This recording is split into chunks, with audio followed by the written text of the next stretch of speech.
Hello, and welcome to the From Nature to Nurture podcast. I am your host, Danielle, and I am so excited to be here with you today. I think this is episode number 8. It feels like I haven't done this many, so it's kind of exciting to see the podcast is growing. Today, we are talking about, well, I believe is a really important topic about how stories and learning about the herbal actions of plants come together, where you can learn through myth and folklore the medicinal properties of the plant. Now, why I think this is really important is because modern science is really young. And when we are looking at herbal information, a lot of our information comes from these long-standing traditions like Ayurveda, traditional Chinese medicine, Native American medicine, all these different indigenous medicines that have been worked with for thousands of years and are kind of just now being scientifically proven. So I think that learning through stories, learning through old standing traditions is really important. This is where the foundation of herbalism comes from. This is the beginning of herbalism. A lot of the times nowadays, folklore and stories and traditional viewpoints are kind of shoved aside as being nonsense because science is king. And I don't believe that. I personally put a lot more stock into story medicine, into traditional lived experience more than science, because there's only so much that you can quantify that is in this existence. There's so much that is unknown, and plants to me are one of those things where they are their own individual beings, and there's only so much that we can learn through science. A lot of it has to just be put up to faith in a sense. So, we are going to talk about a few plants and a bit about how their folklore is mirrored in their medicine and vice versa. My first introduction to plant folklore was from an everyday kitchen staple, rosemary. Maybe you have heard the little adage, plant rosemary by your front door for protection. Well, this practice comes back to medieval Europe. Rosemary was planted near doors and carried in satchels for protection. In Greek and Roman traditions, rosemary was braided or placed into one's hair to promote concentration and to boost memory. And it was once burned in Christian churches to cleanse the air and honor the purity of the Virgin Mary. Rosemary was also used in Egyptian funeral rites to protect the dead on their journey. So we are seeing a theme of protection and brain boosting, memory, concentration, protecting you in physical ways and in more energetic ways, kind of themes. And it's just so interesting to think about, how did these ancient cultures come to these beliefs? Who was the first person to said rosemary could boost concentration? How did they discover this without the science, right? And it's so interesting because when you look at scientific studies around rosemary, rosemary does have cognitive enhancing qualities and can be worked with for our immune system to protect our bodies. So I speak about this in a lot of my classes about how the energetics mirror the medicinal, and this is a really good example where we have scientific proof that does mirror a lot of these folklore stories.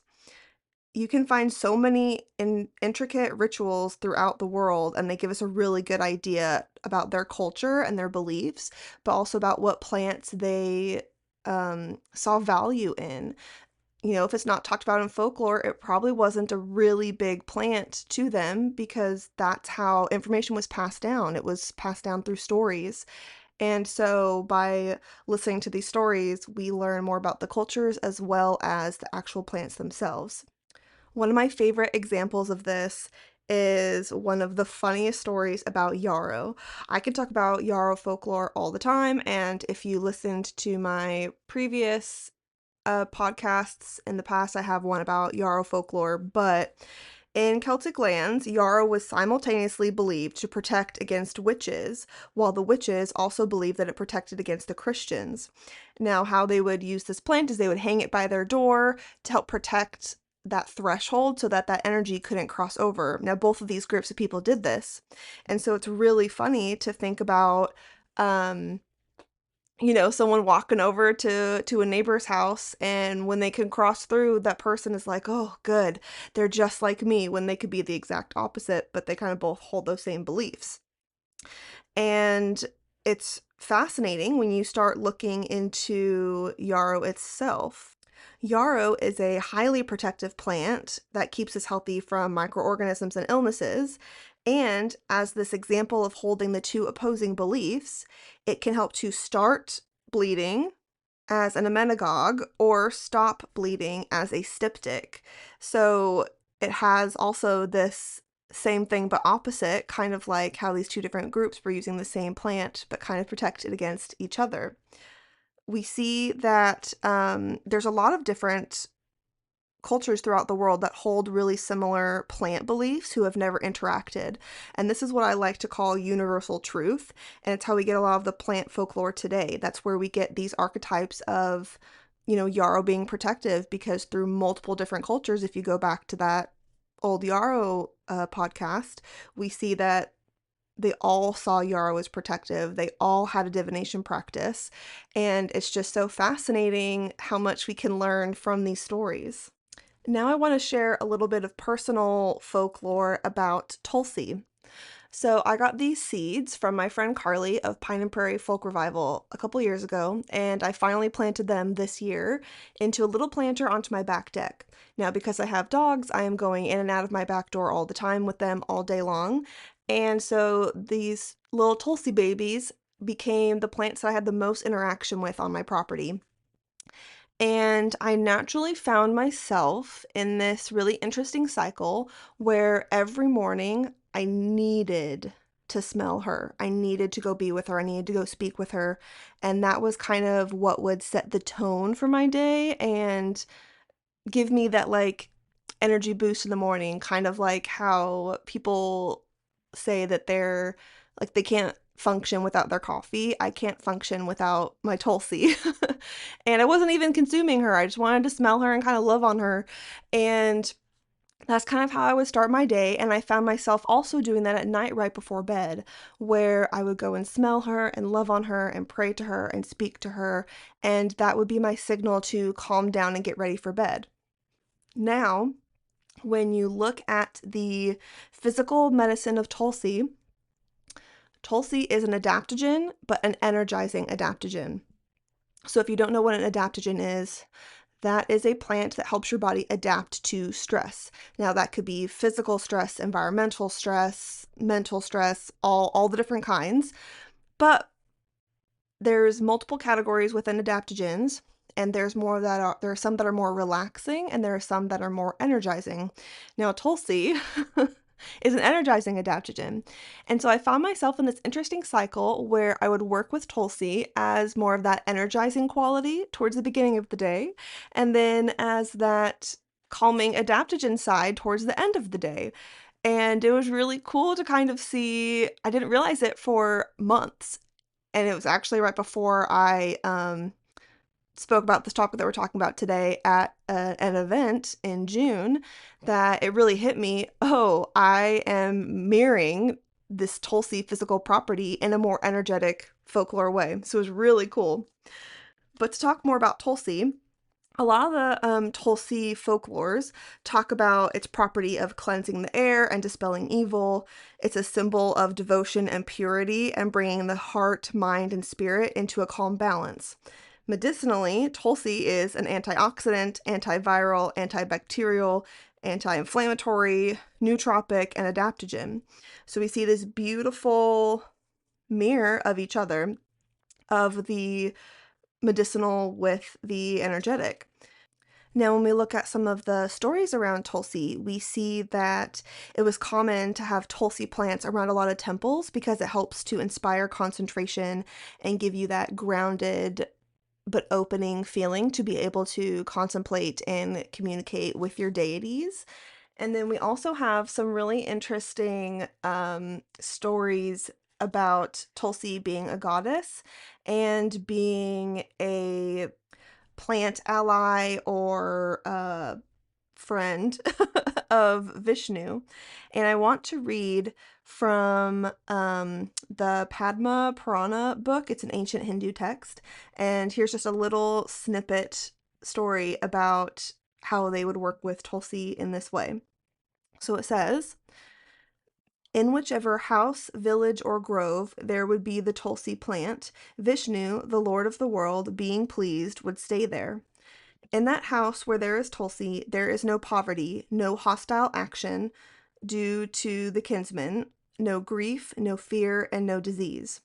Wherever Tulsi is auspicious, and especially so in a sacred place, due to it being planted on the earth, it is always in the vicinity of the god Vishnu. When Tulsi is planted by men, they internally get Vishnu's position. When Tulsi is devoutly worshipped, Vishnu pacifies portents, fearful diseases, and many ill omens. Wherever the wind goes, after taking the fragrance of Vishnu, all the 10 quarters are thereby purified. How beautiful is that? I love hearing all of these very specific ways that Tulsi was worked with. There are a lot of different stories involving Tulsi. I just love that little piece that I read about Tulsi kind of being planted everywhere, and it's almost like a cure-all. No grief, no fear, no disease. Gets rid of all the ill omens. Like, it's just so interesting. Tulsi was also burned a lot in a lot of religious ceremonies for that purifying property. I know in the future I'm going to do a whole episode on Tulsi medicine and Tulsi folklore, kind of like how I did for the yarrow. So I'm not going to talk more, but I love Tulsi. Obviously, I do because I have this really deep relationship with her. And I still do that same morning and evening ritual. I still go and check on her throughout the day as well, but my day doesn't start until I've smelled that Tulsi, and my day doesn't end until I smelled that Tulsi. And I don't know what I'm going to do in the winter. It's kind of concerning.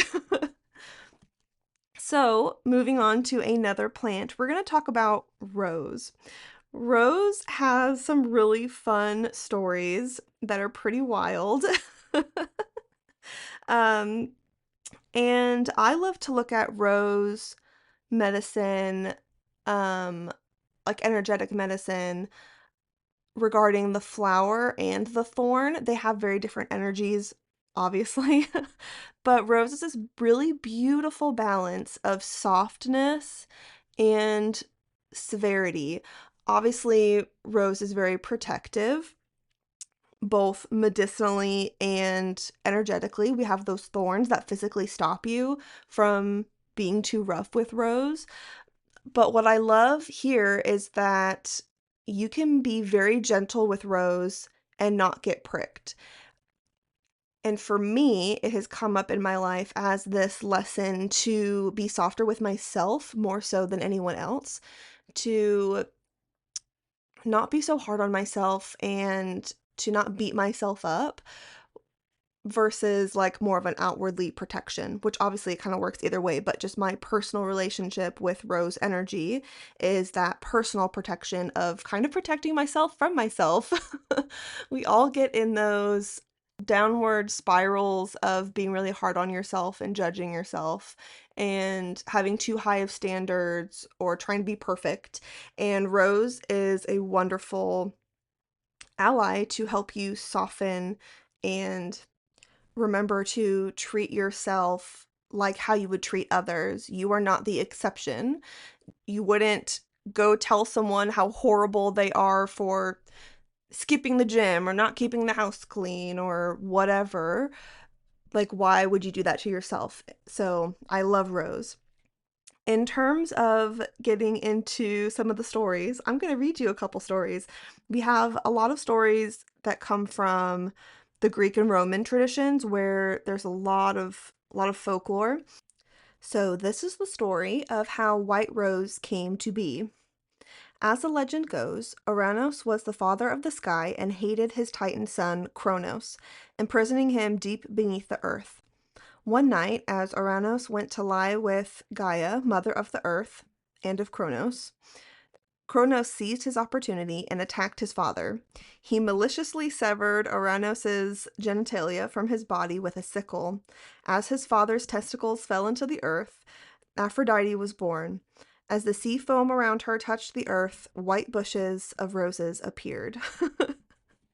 So, really funny because, as a lot of us know, white roses kind of represent purity and beauty, which is hilarious considering what flew into the ocean. But we have a beautiful story there of white rose kind of being this symbol of purity and beauty, but also kind of sacrifice. As we move into another Greek myth, this is how the red rose appeared. Adonis was out hunting boar. Ares, jealous of Adonis, had secretly sent his wild boar to attack him.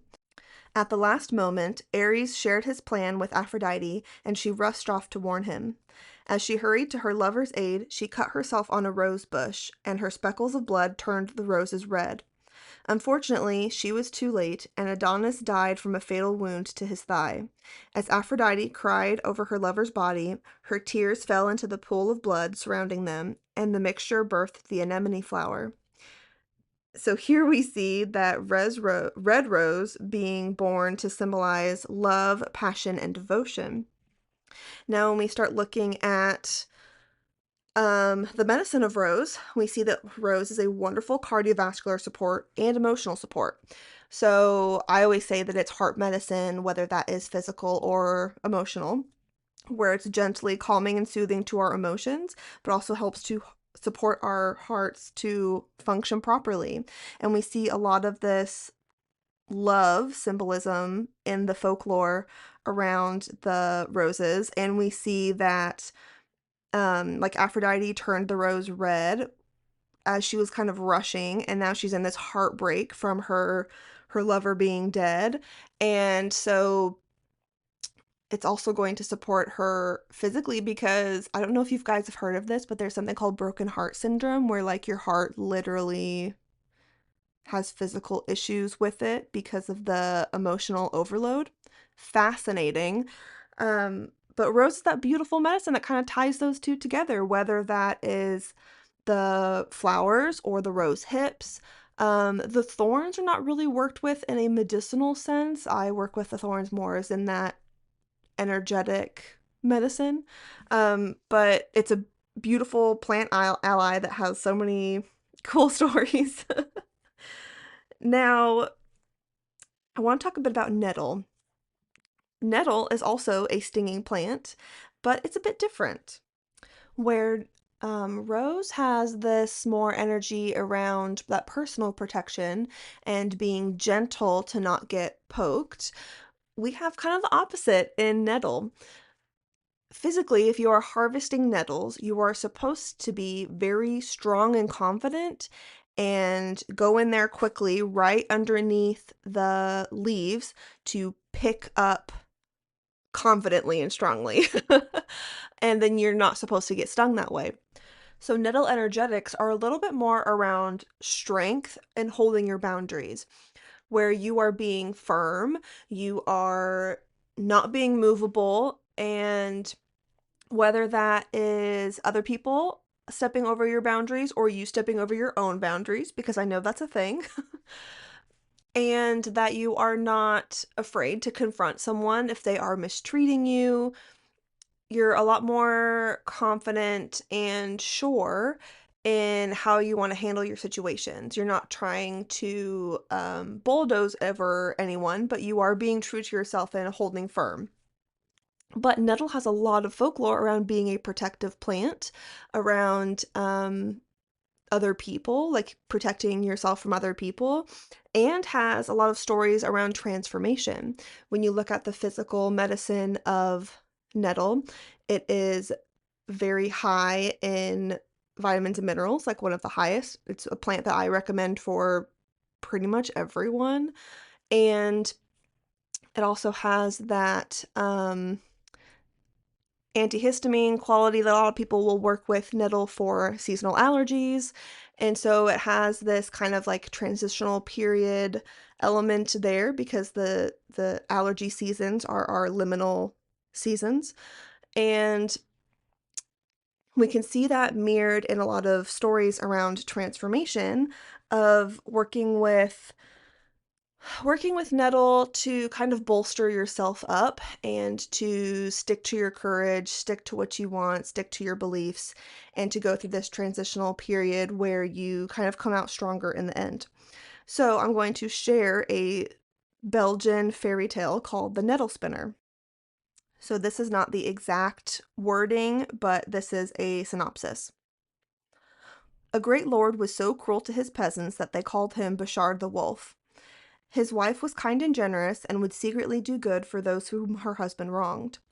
One day, Bashard saw a peasant woman named Reneld, and he told her that if she came to the castle, he would make her the countess's lady maid. She refused because she had to look after her grandmother and was betrothed to a huntsman named Gilbert. He returned again, offering to make her a lady in waiting, and then to dismiss the countess and marry her instead. The last offer would not have moved her even if she had wanted to be the countess, because the countess had helped her when her grandmother was ill. Some time later, he saw her spinning flax and asked what she was about. She told him that she was making her wedding shift as she was to be married, if he gave her his leave. He told her that she must spin nettles instead to make her shift and his death shroud, because she would not marry until he was laid in his grave. Gilbert offered to kill the count. Reneld refused because it would be murder, and besides, the countess had been kind to her. Her grandmother suggested that she try spinning the nettles. She found that she could make good thread of them, and when Bashard came by again, she showed him her shift. She began on his death shroud, and Bashard fell ill that evening. He sent soldiers to throw her into the river, but she struggled to shore and went on spinning. When they tried to tie a stone to her neck, it released itself, and she made it to shore. The count had himself carried to the cottage because he was too ill to walk, and tried to shoot her, but the bullet rebounded harmlessly. He broke the spinning wheel, but it was repaired the next day. He had her tied and set guards about her, but the guards fell asleep and the bounds untied themselves. He had every nettle uprooted, but they instantly sprouted again, even inside her cottage. Every day the count grew worse, and the countess found out why. She asked Reneld to stop, and she did. The count recovered, but still refused Reneld permission to marry Gilbert. After a year, Gilbert left. Another year went by, and Bashard fell ill again, though Reneld had not started spinning again.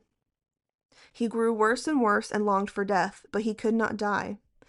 When he realized that his death shroud was not ready, he sent word to Reneld to prepare it. His pains grew less as she spun, wove, and sewed. When she took the last stitch, he died. Soon after this, Gilbert returned, and he still loved Reneld, and so they were married. What a fun story, right?